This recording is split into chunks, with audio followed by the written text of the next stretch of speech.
ज़कात अदा करने के वाजिब और सही समय पर चर्चा।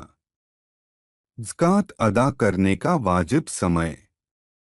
ज़कात अदा करना वाजिब होने की शर्त यह है कि नेसाब न्यूनतम निर्धारित संपत्ति पर चंद्र वर्ष के हिसाब से 1 साल गुजर जाए, अर्थात साल के दोनों सिरों शुरुआत और अंत पर नेसाब पूरा होना चाहिए, चाहे वह साल के बीच में पूरा रहे या न रहे।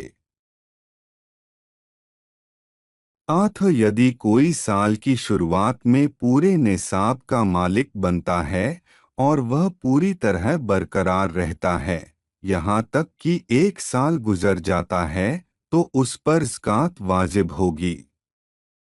यदि साल की शुरुआत में निसाब पूरा हो, फिर साल के बीच में निसाब से कम हो जाए और फिर साल के अंत में वह दोबारा पूरा हो जाए, तो उस पर ज़कात अदा करना वाजिब होगा।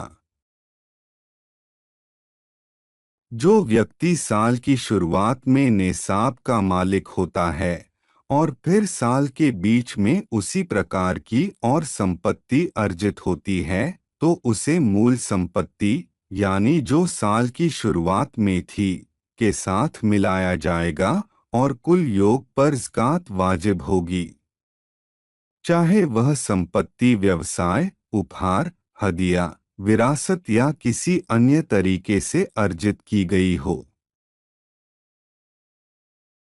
ज़कात अदा करने का सही समय तरीका। फ़कीर गरीब को संपत्ति देते समय ज़कात की नियत करने पर ज़कात के हकदारों के बीच संपत्ति बांटने के लिए जिम्मेदार वकील प्रतिनिधि को संपत्ति देते समय ज़कात की नियत करने पर या पूरी संपत्ति से ज़कात निकालते समय ज़कात की नियत करने पर ज़कात अदा करना सही होगा।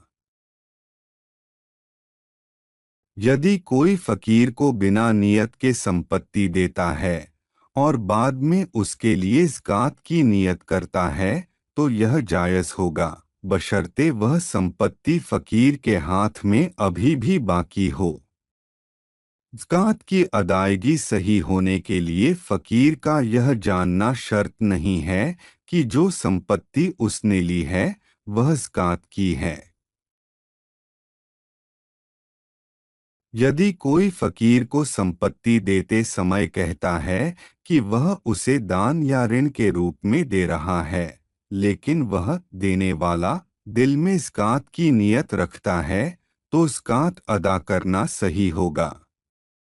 जो व्यक्ति अपनी सारी संपत्ति सदका दान कर देता है, लेकिन उसने ज़कात की नियत नहीं की थी,